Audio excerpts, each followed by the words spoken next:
There was this young lady, this beautiful, talented young lady I was seeing on an ongoing basis in the office, and she was struggling with self-esteem and poor self-image.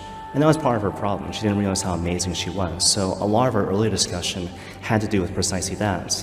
Image of God and God's patience with her as she struggled to become the person that the Father was calling her to be. And then one day, I just asked her flat out, like, what do you do?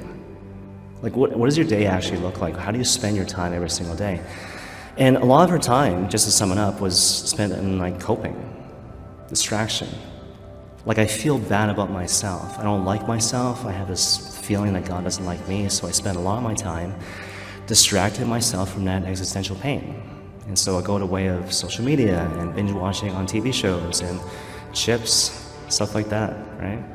And it was like, oh, that's really good to know. That changes my advice. So my advice to you right now is all that stuff you just mentioned, stop doing that right now and do something else. At first, I think she thought I meant like say more prayers, more novenas, more rosaries, but I meant no, just read a book, take a walk, smell a flower, I don't know, have coffee with your friends, something which is actually useful and leads to life. Because the whole point, you could be like the Bishop of Rome, but if you have bad habits and bad structure, if you're engaged in those things for hours on end, you're going to feel sad. You're going to feel lost. You're going to feel depressed. Not because you're weak, not because you're pathetic, but because these things don't actually lead to life.